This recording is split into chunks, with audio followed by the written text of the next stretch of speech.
एक समय की बात है, एक पुरानी हवेली गहरे अंधकार में बसी थी। इस हवेली की कहानी बहुत दयालु राजा राजमहल की है, जो एक सुंदर रानी के साथ रहता था। हवेली का माहौल उदास और भूतिया था, और लोग कहते थे कि रात्रि के समय यहाँ आत्माएं घूमती हैं।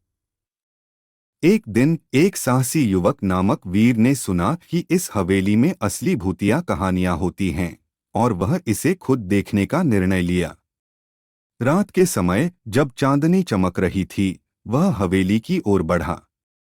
हवेली का दरवाजा खुला होने पर उसे अद्भुत महसूस हुआ, क्योंकि वह सिर्फ एक अद्भुत सुंदरता का स्थान ही नहीं, बल्कि भूतिया भी था। एक रौंगत ने उससे कहा, तुम कौन हो और यहाँ कैसे आए?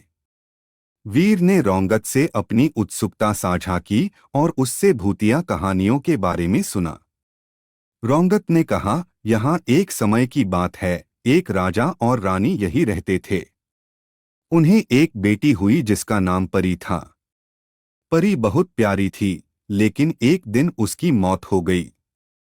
रौंगत ने बताया कि राजा रानी ने अपनी बेटी की याद में एक हवेली बनवाई और वहां उसकी आत्मा को शांति मिले।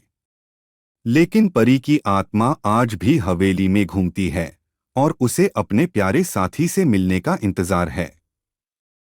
वीर ने रौंगत से कहा, मैं उनकी आत्मा को शांति कैसे पहुंचा सकता हूं? रौंगत ने कहा, तुम्हें उसके प्यार और विश्वास से हवेली में प्रवेश करना होगा।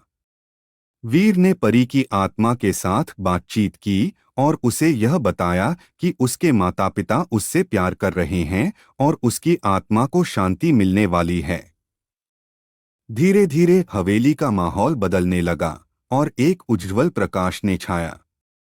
परी की आत्मा ने राजमहल के साथ हवेली को छोड़ दिया और उसकी आत्मा को शांति मिली। हवेली अब भूतिया नहीं बल्कि शांति